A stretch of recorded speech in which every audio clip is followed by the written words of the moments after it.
Какъв е този странен звук? Сетих се! Това е звук от самолет! Защо от самолет? Елементарно. Звукорежисьорът иска да намекне на драгите слушатели, че това е пилотно предаване, а лично на мен да ми припомни риторичният въпрос. Има ли пилот самолета? Браво! Изключително оригинално, колега. Само че, първо на първо, това не е самолет, а радиошоу. Второ на второ, това, че не съм водил радиопредаване от цели 13 години, изобщо не е фатално, освен, Боже, 13 години, как да не е фатално? Аз сигурно съм забравил да водя. Помощ! Човек зад микрофона. Глупости. Човек зад борда, искам да кажа. Право в ледените, ултракъси вълни на ефира и не помня как се плува в него. Мейдей, мейдей, мейдей, хелп! Градус!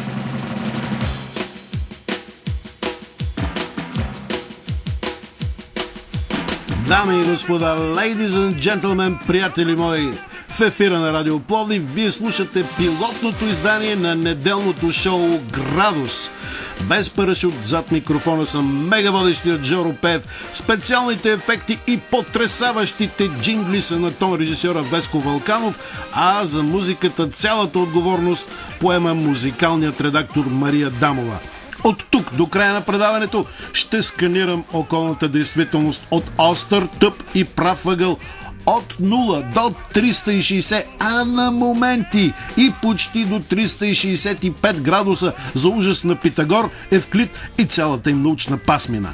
В следващите 3600 секунди по-добре не слушайте, за да не вземете да научите против волята си какво аджеба се пръкна на 10 ноември 1989. Как братя Галеви се оказаха тризнаци? Защо в Замунда не е популярна адвокатската помощ? Какви нови алтернативни имена предлагам на още неродените бъдещи политически партии в тресково очакване да бъде купен, както и още събития и факти от кога ли не, къде ли не и как ли пак не. Повече след малко. Градус!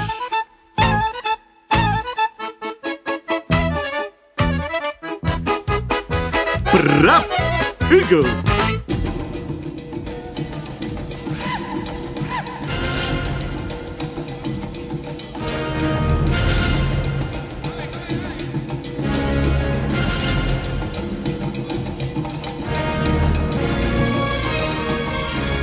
Днес е 10 ноември.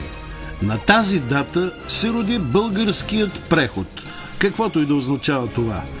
И няма как да не се сетя за поредицата на големия британски сатирик Тери Пратчет "Истории от света на диска", където девизът на прочутата в измисленият град Анкх-Морпорк гилдия на крадците е "Чувствителни към наказания". Напълно действителен аналог на тази фантастична гилдия са всички, повтарям, всички български политически партии, които са били на власт през годините на така наречения преход. Разликата е само, че гилдерите от национално отговорния ни политически еснаф не са просто чувствителни. Те са толкова тежко алергични към наказания, че досега не е имало нито един наказан. Погледнато в цялост, приликите със света на диска не свършват до тук. Особено като се има предвид, че нашата мила българска реалност може да се сведе до размера на микровселена под формата на изтъркана грамофонна плоча, където се въртим всички и която върти 2-3 едни и същи, втръснали на всички вехти шлагери, които варират от пошла естрада през жизнерадостен тючек до невъобразим беге рап с елементи на чалга. Същата тази плоча се върти върху разваления държавен грамофон, който се крепи върху гърба на многоглава, разноцветна, хилядоуста политическа ламя с два задника. Един е обърнат на изток, а другият на запад. От своя страна пък ламята плува стабилно и доволно върху тихите блатни води на общата ни всенародна глупост. И така 23 години. Но да не ви пука, всичко е преходно. Само българският преход е непреходен. Градус!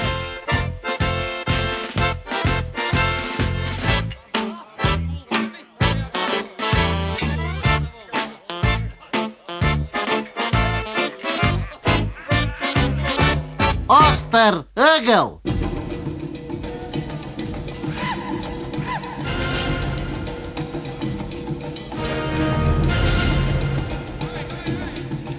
Понеже в последно време стана отново модерно български партии и движения да се кръщават с знакови имена, реших и аз да дам своя нескромен принос в областта на политическият нейминг и брандинг, както се казва.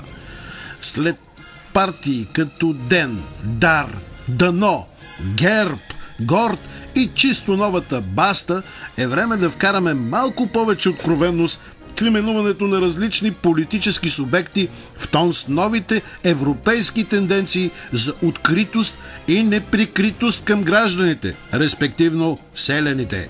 Новоучредената БАСТА, например, официално би трябвало да значи българи за алтернатива на страха, тоталитаризма и апатията. Но всички добре разбираме, че всъщност трябва да се чете Бойко, ако спечели, тутък си се ашладисваме. Точно това напълно излишно двусмислие трябва да забравят новите политически формации. Хора, не разбрахте ли вече, че електората иска истината? Истината може би не цялата наведнъж, но поне някакъв намек за такава. Искам дебело да подчертая, че предложените от мен заглавия са само мостра, само една малка, нищожна част от всичко, което съм наизмислил. Останалото твърдо съм решен да дам на ползу роду, сиреч срещу съответните финикийски знаци. Да инвестирам в образованието на собствените си дечица. Следва малко ревю на моите предложения. Вариант 1. ОПА. Обществено-политически алианс. Изключително универсално название, подходящо за партии и движения от цялата гама на политическият спектър. От кърваво-червено до лайняно-кафяво. Изразява от една страна светла игривост, а от друга съдържа едно предварително, чисто българско, простонародно извинение. ОПА! За да могат лидерите, когато се обърне каруцата, с чисто сърце да кажат: да, оляхме се, но ОПА! Вариант 2. Кураж! Абревиатурата означава Комитет за удовлетворяване на руските атомни желания. Подходящо заглавие за леви, с традиционно проруска ориентация партия и движение, както за профсъюзно заглавие на всички изкушени на тема ядрена енергетика родни комисионери. Твърдата алитерация на първите 3 букви простичко, но правдиво и непоколебимо показва какво ви чака, ако не сте от тях или ако сте против тях. Вариант 3. БАСИ. Българска алтернативна социалистическа инициатива. Както се подразбира от само себе си, този бранд е предназначен за хипотетичния случай, в който от БСП вземе да се отцепи нормална европейска левица. Радостното удивление, което внушава заглавието, е по-красноречиво от всякакви коментари. Дето се вика: да ама надали. Вариант 5. ЧЕП. Честна европейска партия. Да, оксиморон, но само на пръв поглед. Еднакво подходящо име за партии от политическия център и вдясно от него. Лидерите на тази евентуална партия честно и искрено декларират своята същност и сякаш гордо заявяват: някои и за ЧЕП не стават. Ние ставаме. Гласувайте за нас и резултатът никога няма да ви изненада. Смятам да приключа с ревюто до тук. Безплатно – толкова. Клиентите вече са усетили потенциала на идеята. Аз съм на разположение. Градус!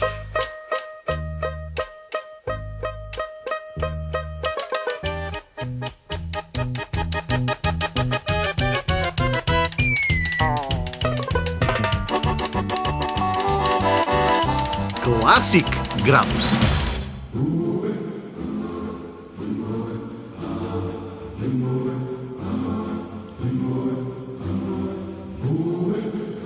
Вие злучате приемането на предаването на регионалния клон на радио Пловдив Замунда, което се излъчва от Замунда, ако има тук.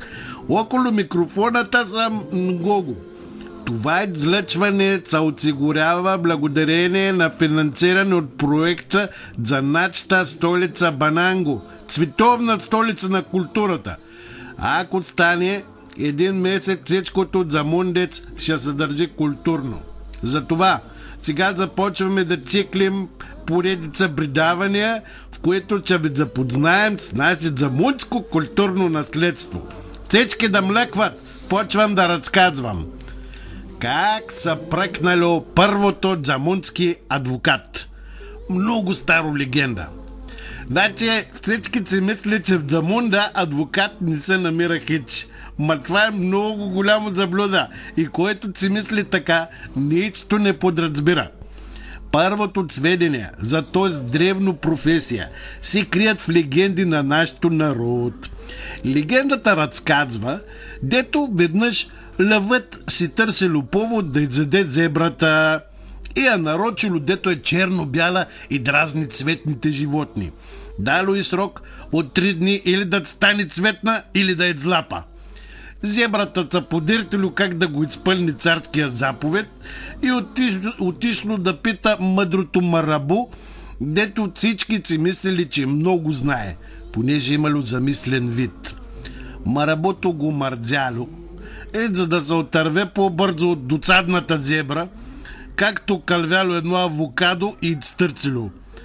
Адвокат трябва да си намериш. Това е дето ще отърве. Така рекло Марабуто, без само да знае какво значи тази дума, и отлетяло на някъде си. Зебрата са шашардисало и тръгнало да обикаля и да разпитва нагоре и надолу и напред и назад и тук и там и от всякъде чувала само «не знам». Никое животно нямало хабер такова чудо да има. Отчаяло са зебрата и вече съвсем не вярвало, че някой може да му помогне да намери в Замунда адвокат. Мамуните са чешело, почтело са по глупавите глави и дигало ramена. Слоновите не можело да си спомнят за такова нещо, а той хич не било хубаво знак, защото те били много паметни и тях въобще не ги ловяла склероза. Жирафите гледало от високо, обаче било късогледи и макар че не виждали по-далеч от врата си, важно казало на зебрата, че подобно същество не са забелязвали с просто око. Носорозите имало хронична хрема отпред, запек отзад и дебелокожо отношение към света. Затова не било чудно, че въобще не обърнало внимание на зебрата. Нямало в Замунда адвокат за нея. Така речела тя на третото ден и тръгнала да се предава на лъва. Както си вървяло бавно, пред нея от реката се показала една крокодил, поздравило любезно и поканило да се поизкъпат заедно. Зебрата отказала учтиво с уточнението, че отива да я ядат, като надълго и широко обяснило своето нещастие. Крокодилът рекал: честито зебричке, аз съм това, дет го търсиш. Адвокат. Води ма при лъва. Обнадеждило се зебрата, повело крокодила и се изправило заедно пред лъва. Думата взело крокодилът: Ваше Величество, дойдох да защита моето позната зебрата. Вие сте сърдито, дето зебрата не била шарена. Добре де, питам, съгласно ли сте, че черното е цвят? Съгласно. А съгласно ли сте, че бялото е цвят? Съгласно. Значи и зебрата е шарена. Лъвът нищо не могло да каже и ги пуснало да си ходят по живо и под здраво. Зебрата било най-щастливото живина на 4 крака в цяла Замунда. Не можело да се нарадва, че спасило единственото си кожа. Изпратило крокодила чак до реката и от благодарност даже влязло да се изкъпе с него в мътното вода. От тогава в Замунда зебрата никой не е нито чул, нито видял. Останало само спомен за думата адвокат и поверието, че хич не излиза ефтино. Мгуана уна. Градус!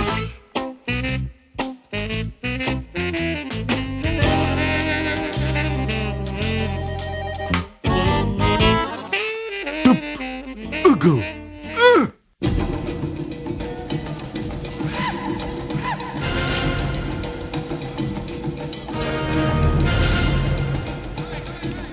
Източници, близки до източника, твърдят, че сигналът за внезапно изпарилият се екс-заместник-председател на ДПС Христо Бисеров е дошъл от ЦРУ. А ДАНС изглежда е в транс. От следене на протеста Dance with Me и сред ситния информационен пясък не е успяла да различи още по-ситните бисерчета улики, които са довели ЦРУ-то до Бисеров. Тук му е мястото да апелираме към всички приятелски служби по съребрена линия. МИ-6, АНС, ФБР, МОСАД и ФСБ, ако трябва. Това за информацията, мерси. Ама като ще помагате, нека да е до край. Молим ве! Ето от нас за подозрения. Пардон, той за подозрение не е от нас. За подозрение от вас. Ние нищо не подозирахме. Значи, още по-лесно, вие си го заподозряхте и проследихте. Сега, ако не го намерите и заловите, ще ви споменуваме до живот, а ако пък вземете и да ни го осъдите, ще черпим. Колкото до Бисеров, анонимен сътрудник на вестник Лична драма, твърди, че той всъщност бил изгубеният по-голям брат Тризнак на братя Галеви. Склонен съм да вярвам.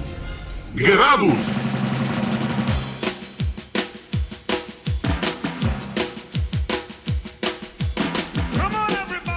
Следва петорката на Жоро или 5 най-смешни вица, които подбрах за вас тази седмица. А ако слушате, обещавам да станат 7. Градусчета.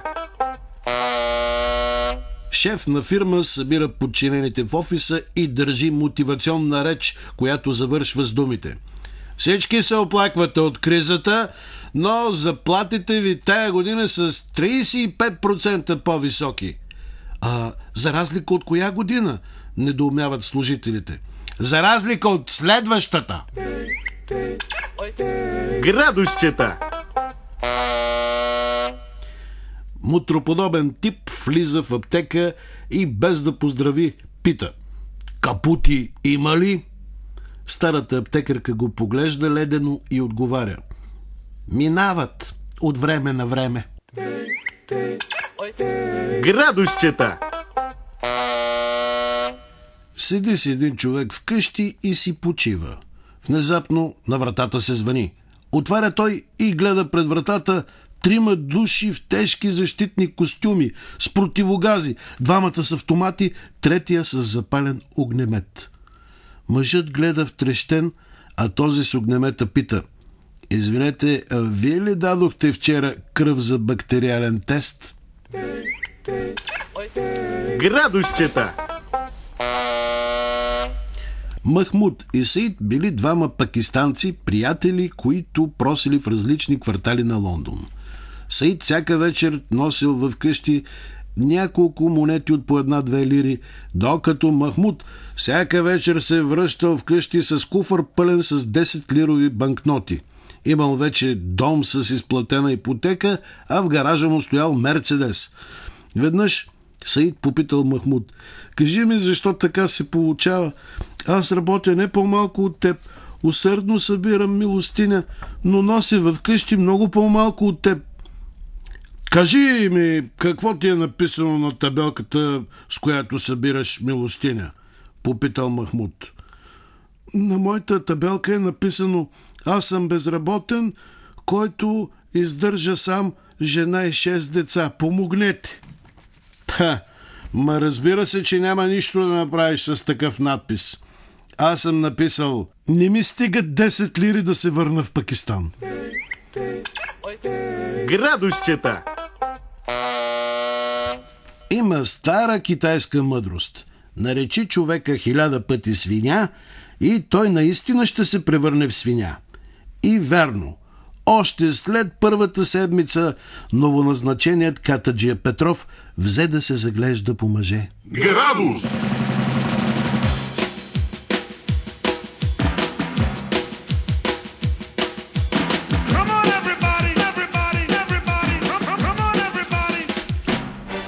В ефира на Радио Пловдив през изминалите 60 минути вие бяхте с неделното шоу Градус. Зад микрофона беше мега водещият Жоро Пеев. Звуковата среда се контролираше от саунд инженера Веселин Вълканов, а музиката подбра музикалният редактор Мария Дамова. Желаем ви приятна и лежерна неделя. До следващата седмица на Слука, Истимаро и Умната. Градус!